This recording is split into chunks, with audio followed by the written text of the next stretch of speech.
I am Professor A. Jayagovind speaking on the Agreement on Agriculture.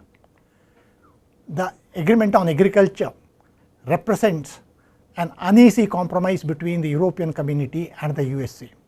It was a solution to avoid the trade war between them, unlike other agreements laying down the code of conduct prospectively. Agreement on Agriculture is one of the most complex agreements in the WTO. That is because it was to solve some of the pressing issues between European Community and the USA. Agriculture was pushed out of the GATT because of the waiver sought by the USA in 1951 to avoid the compliance with the penal ruling on a complaint filed by Netherlands. What happened was, original GATT covered the agriculture as well, but the US sought a waiver from the obligations because Netherlands filed a complaint against the USA regarding import restrictions which it imposed upon dairy products from Netherlands. The panel ruled in favor of the Netherlands. The USA was reluctant to comply with the panel report. Hence, the Netherlands instead of complying with the panel report, the USA sought a waiver from the GATT obligations. So hence the agriculture was effectively pushed out of the GATT.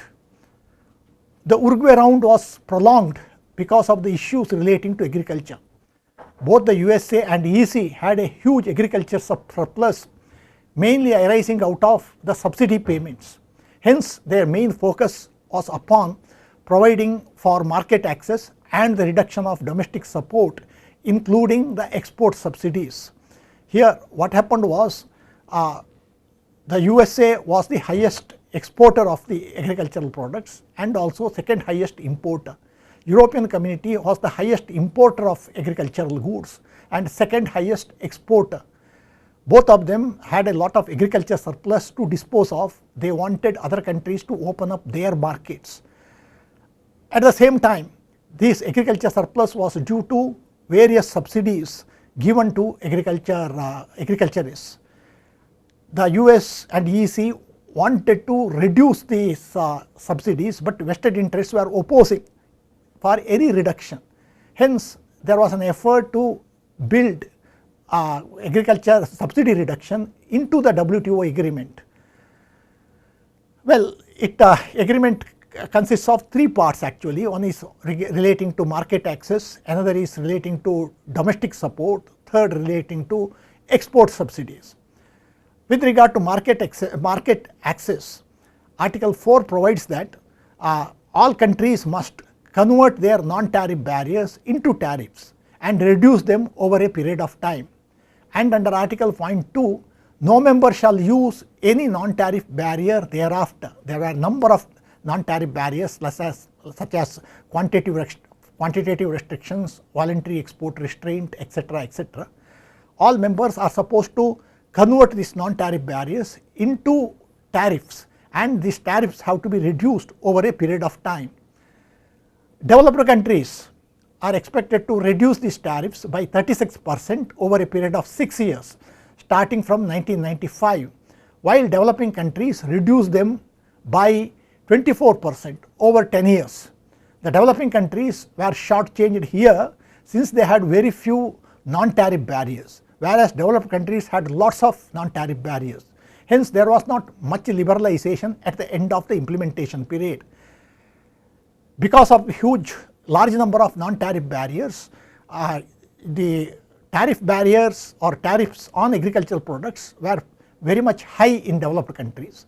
This, even after reduction over a period of time, considerable tariff barriers remained in developed countries, whereas in developing countries there was more liberalization at the end of reduction of tariffs.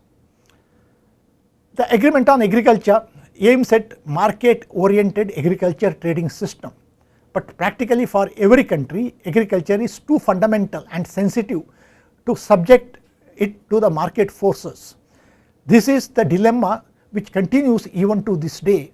All major disputes center around domestic support given by the countries. The issue is that any subjection of agriculture to the market discipline means countries have to undertake external or international commitments in this area. Since agriculture is too sensitive to every country, naturally countries are reluctant to undertake international commitments. Even when they undertake international commitments, they found it extremely hard to implement those commitments. This lies at the root of problem relating to agriculture. The Agreement on Agriculture provided for the concept of aggregate measure of support, which was fixed as of 1988. It was defined as the annual level of support provided by an agricultural product in favor of the producers of the basic agricultural product, and non-product specific support provided in favor of the products in general. Total aggregate measurement of support consists of all product specific support and non-product specific support. The total AMS or aggregate measurement of support shall be reduced by developed countries by 20% over a period of 6 years. The developing countries are expected to reduce them by 13.3% over a period of 10 years. The subsidies given by the countries are generally divided under 3 boxes: green box, blue box and amber box. Green box and blue box subsidies are allowed, and all remaining subsidies fall under the amber box and they are forbidden. Green box and blue box subsidies are mainly used by the developed countries, and they are spelled out in great details in Annex 2 of the Agreement on Agriculture. Here there was another hitch in this regard. Price support subsidies are specially forbidden, and income support subsidies are allowed. Of course, income support subsidies with a few modifications are allowed under Agreement on Agriculture. This militates against the interests of developing countries, because most developing countries provide price support to the crops produced, and they have difficulty in introducing income support to the farmers because of the infrastructural deficits in this regard. And price support is rather easy for the developing countries to introduce, but these price support subsidies are frowned upon in the WTO agreement. Hence, developing countries are at a disadvantage in this regard. The rationale for forbidding price support subsidies is that price support subsidies would distort agricultural market, whereas income support subsidies will not distort and will give a correct market signal to the countries concerned. But whether it is really so in the context of developing countries is a matter of doubt. Under Article 6.4, any product specific support, insofar as it does not exceed 5% of the total value of production, shall be exempt from the calculation of aggregate measurement of support as far as developed countries were concerned. For developing countries, this figure is 10%.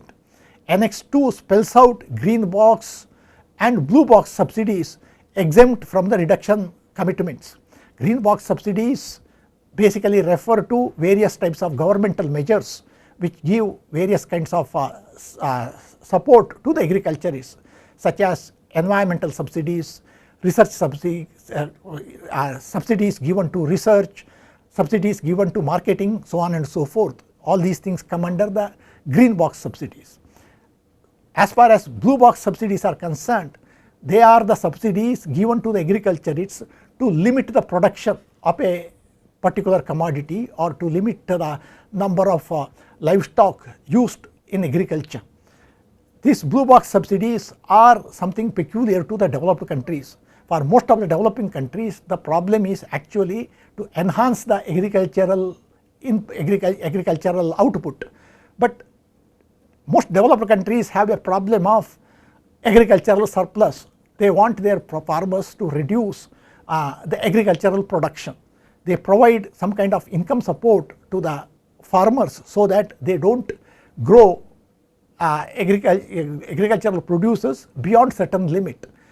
In the recent Bali negotiations, India's program of procurement prices to the farmers was attacked. The issue was procurement. What India was doing is to procure agricultural producers from the farmers at a high level, at a high price, at a price higher than the market price, and sell them to the consumers at less than the market price through various fair price shops. Well, this is covered by the footnote under footnote number 5 under Annex 2 of the Agreement on Agriculture. But the problem is this footnote number 5 says that it is an alternative to public stock holding for food security purposes. But this public stock holding for food security purposes is provided in paragraph 3 of the Annex 2. In brief, paragraph 3 of the Annex 2 and footnote number 5 of the Annex 2, these are considered as two alternative measures. But technically speaking, these are really two different propositions altogether. When public stock holding for food security purposes has to be established under paragraph 3, the both buying and selling of producers shall be at the current market price. In the context of a developing country like India, this would defeat the very purpose of procurement price and fair price shops. Under this circumstance, of course, India's program with regard to procurement price, etc., is covered under paragraph 4 of the Annex 2, which provides for food aid program. Strictly speaking, footnote number 5 should have come under paragraph 4, that is food aid program. India is providing food aid to the weaker sections of the society. This payments made under the food aid program is exempt from the reduction commitment. If only footnote number 5 is given as a footnote under paragraph 4, problem would not have been there. But as was pointed out, even with regard to footnote number 5, problem would not have been there if the external reference price is taken as the current international price.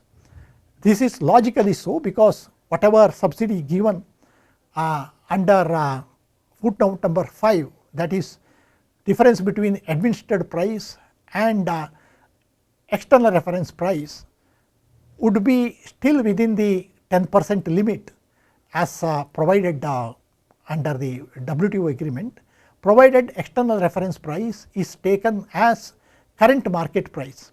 But word fixed external reference price is not found in the footnote number 5, but according to the text of the WTO, fixed external reference price is defined as the price prevailing in 1986 and 88 in the Annex number 3, paragraph number 7.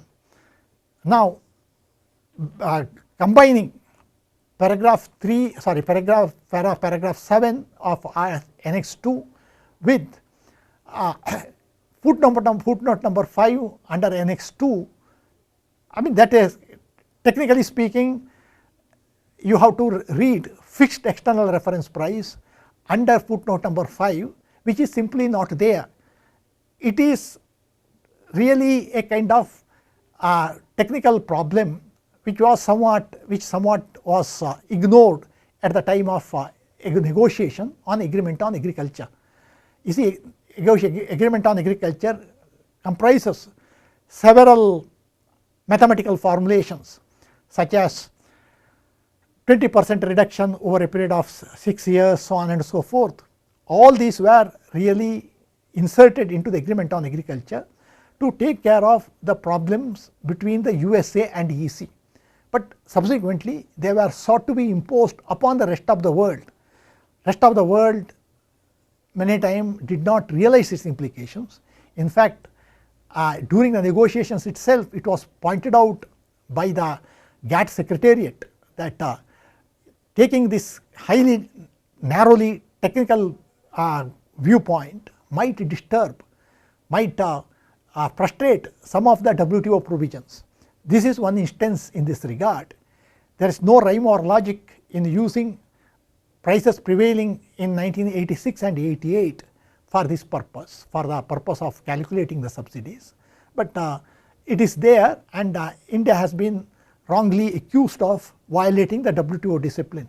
But unfortunately, rest of the world was not sympathetic to India.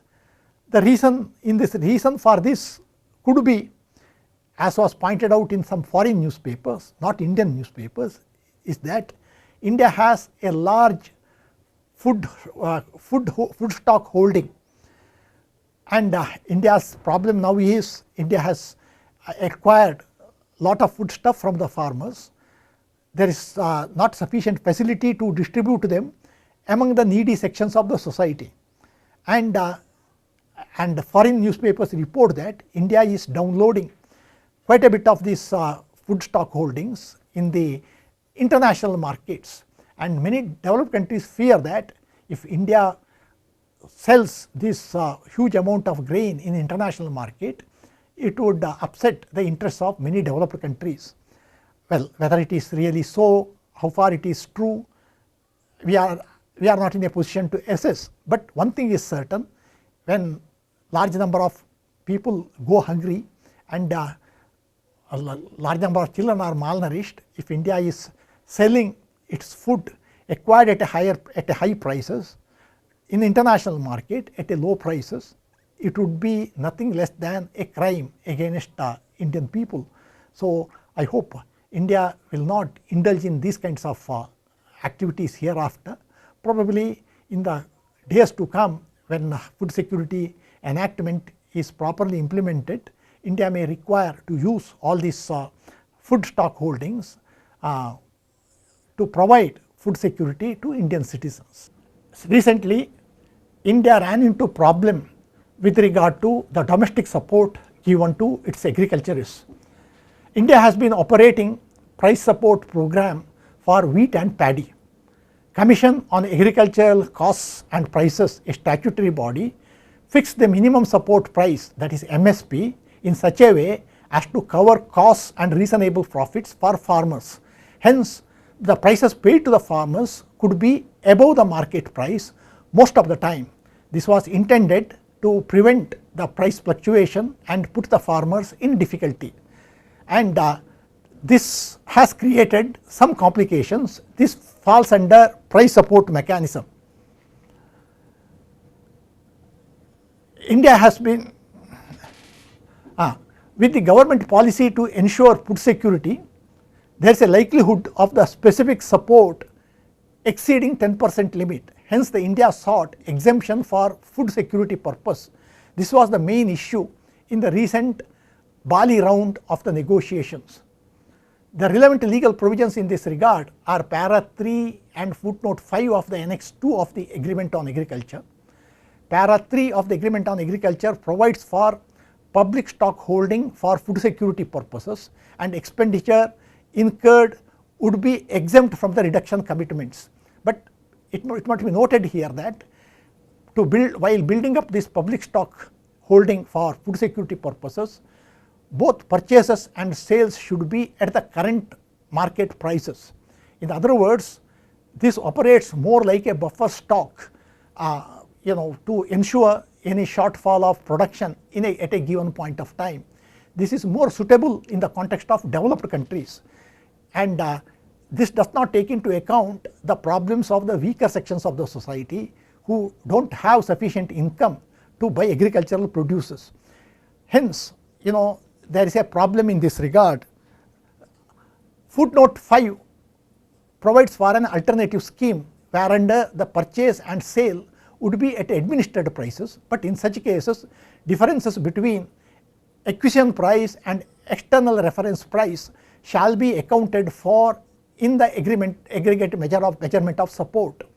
Para 9 of the Annex 3 provides that external reference price, or fixed external reference price rather, shall be based on the years between 1986 and 1988. But it must be noted here that footnote 5 footnote 5 found in Annex 2 does not speak about fixed external reference price. It speaks only about the external reference price.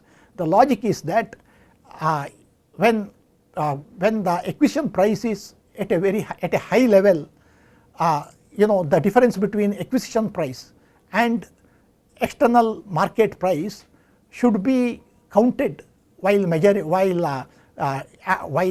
preparing aggregate measurement of support.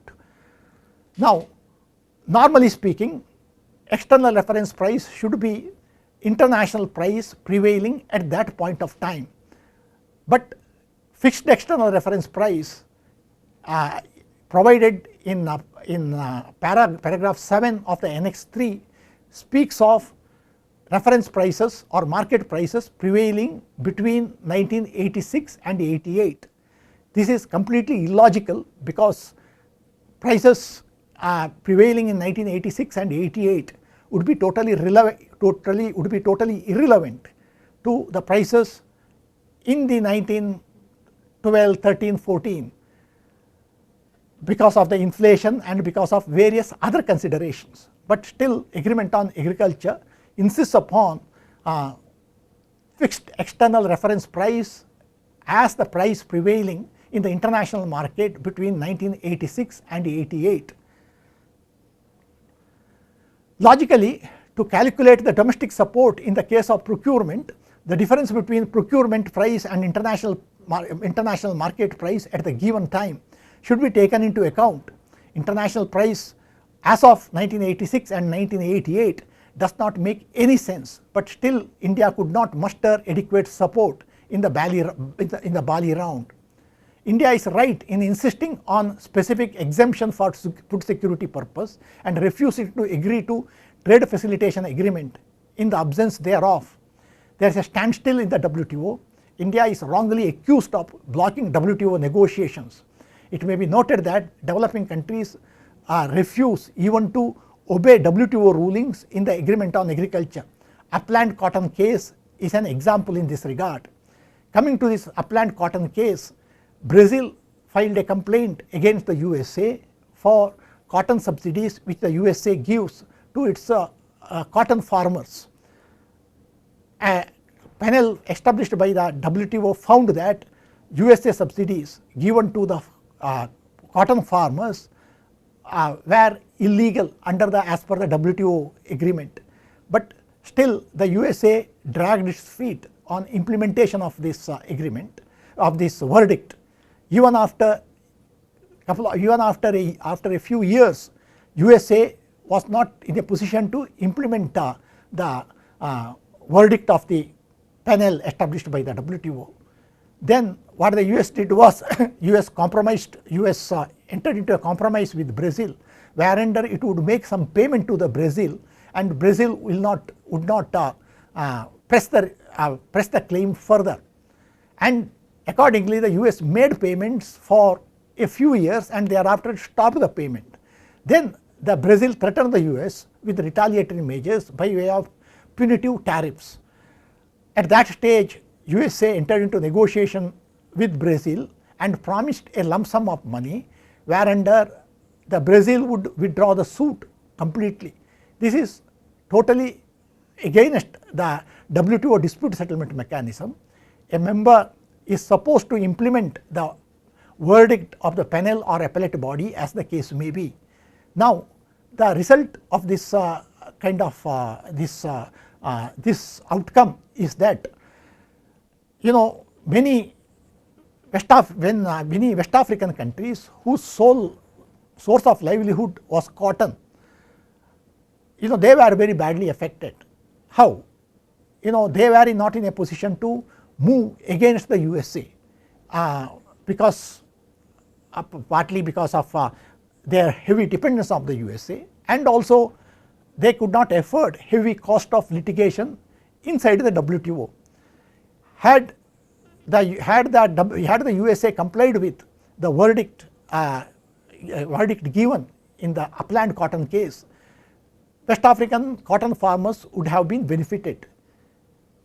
If the USA withdrew the subsidies to its cotton farmers, international price of the cotton was likely to go up. It would benefit West African countries, but that is not possible now because Brazil has withdrawn the suit, and that is in fact there is no provision under the WTO for Brazil to withdraw the suit. Probably international community, now what is the lesson we draw out of from this? Probably international community it is too early for international community for any kind of agreement on agriculture. Hence it is better that agreement on agriculture is kept in cold storage and we move forward in other areas. The point is simply this: developed countries and developing countries both are more or less on the same page with regard to agreement on agriculture. Developed countries are not in a position to undertake the commitments with regard to agreement on agriculture because domestic interests are too powerful for them to resist. Whereas as far as developing countries are concerned, agriculture is too fundamental to their economy. They could not, developing countries, their problem is quite different. Agriculture is in doldrums in most of the developing countries. In countries like India, farmers are committing suicide, and the kind of agriculture which we have to introduce, there is a lot of difference of opinion. There are people who advocate agriculture only on a different footing, such as organic agriculture, so on and so forth. There is some kind of agitation against chemical farming, in the context of environmental protection, so on and so forth. There are a number of problems. Under these circumstances, it is better that agriculture would be in the domestic sphere of developing countries and developed countries, and whatever transactions take place between developed countries and developing countries could be the type of transactions which had taken place so far. Under the GATT, though agriculture was included in the GATT, in the sense that there was no exception with regard to agriculture under the GATT, goods as defined under the GATT would include agricultural produce as well. USA found it difficult to enforce the penal verdict in the case of dairy products, importation of dairy products from Netherlands. That shows that developed countries were not in a position to implement the agreement on agriculture, and Europe soon followed the suit because its common agricultural policies required regulation of international trade in agricultural products. Still, between 1950 and 1990, agricultural trade was going on between developed countries and developing countries, and that reasonably served the purpose of the international community by and large. Now there is no reason why we should bring back agriculture into international legal arena. It may be noted that same countries, USA and European community, were responsible to push the agriculture out of the legal framework in the 50s. Same USA and Europe were responsible to bring the agriculture into the WTO in the 90s. But there was a prolonged negotiation between USA and EC with regard to the agriculture, and it may be noted that prolongation of Uruguay round for over 8 years, that is between 1986 and 1994, was mainly because the disagreement between the USA and the European community with regard to the agriculture. Finally, as a result of the meeting at Blair House in Washington in 1992, this impasse was broken and some kind of agreement was put between USA and the EC. But this agreement was devised actually to sort out the problem between the USA and EC.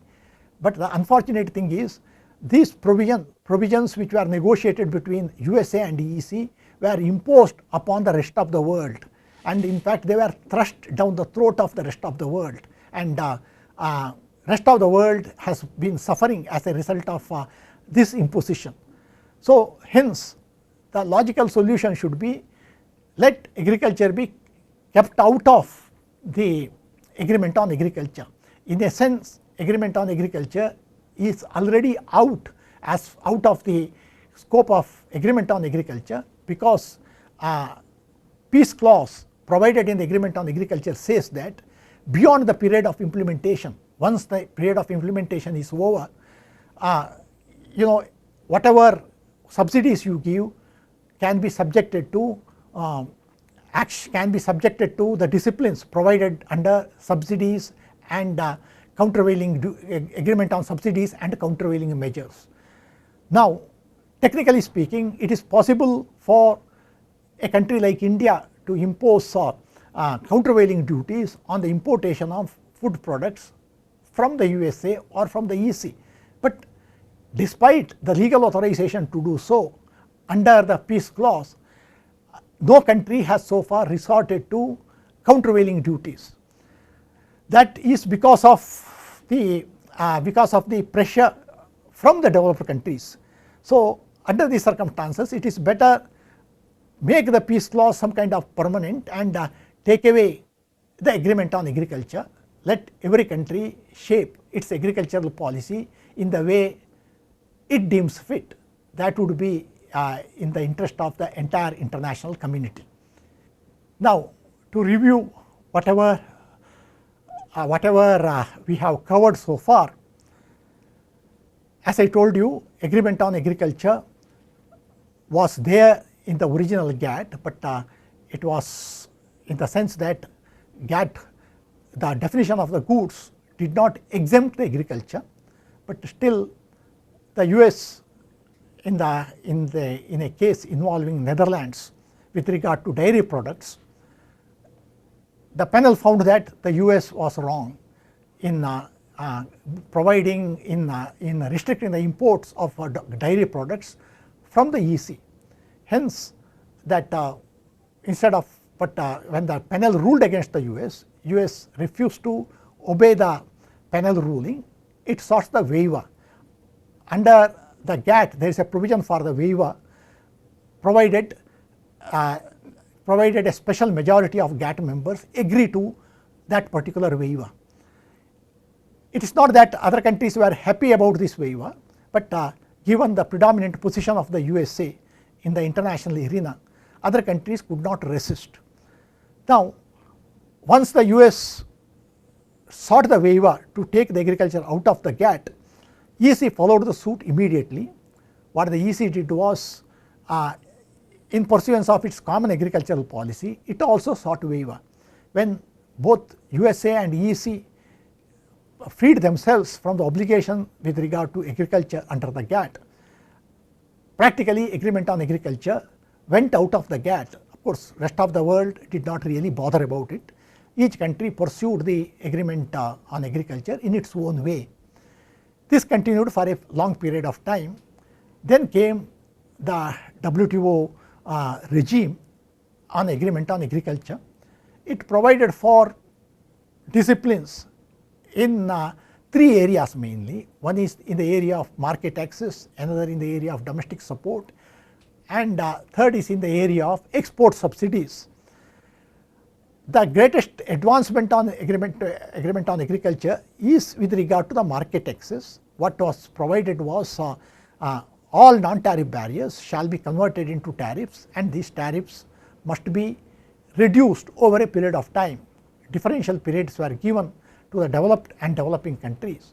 But one point which we should note here is that this tariffification process really went against the interests of developing countries, in the sense that even at the end of reduction of the tariffs, the restrictions in the developed countries remained fairly high, whereas developing countries lost whatever cover they had to prevent importation of agriculture from the rest of the world.